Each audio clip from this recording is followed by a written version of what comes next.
We know him from Microsoft. We now know him for the Bill and Melinda Gates Foundation. Bill, it's great to see you.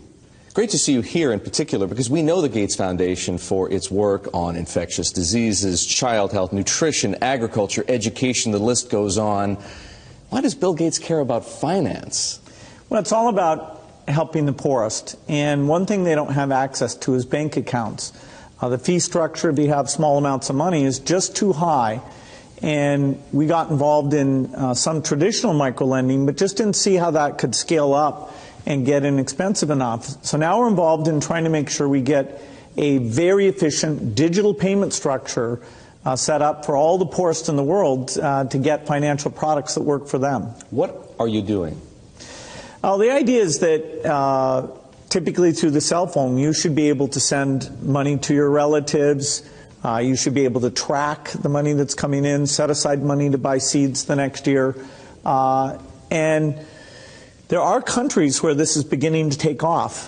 Kenya, Bangladesh, even Somalia, maybe the last country you'd suspect up in Somaliland, almost half of the GDP is done digitally. I don't need to tell you that the poor have been unbanked for as long as there have been banks. Why is this time different? Well, it's really the digital revolution. The poorest have bought cows, stored gold, put currency under their mattress, but they are getting cell phones. And the cell phone capability of identifying who's using the cell phone, letting you look at your spending patterns, that's going to be common sense. People are going to have help and lots of innovative products competing on top of this digital currency platform. So if technology, mobile phones for example, digital money, helps to increase access to financial services at the same time as it lowers the cost of delivery, why is philanthropy needed? Philanthropy should just be here to bootstrap this. There are a lot of regulations in this area, and understanding how those regulations can make the cost of remittances, where you're sending money back to your family in your country of origin, how right now that has about a 5% overhead on it. We think we have a role to make sure that, particularly for the smaller transactions, the regulations don't impose those very high costs.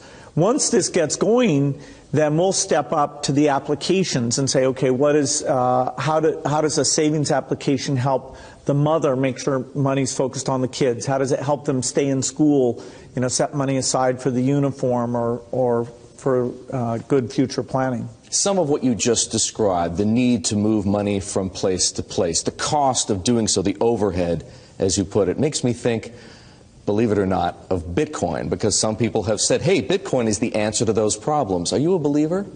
Well, Bitcoin is exciting because it shows how cheap it can be.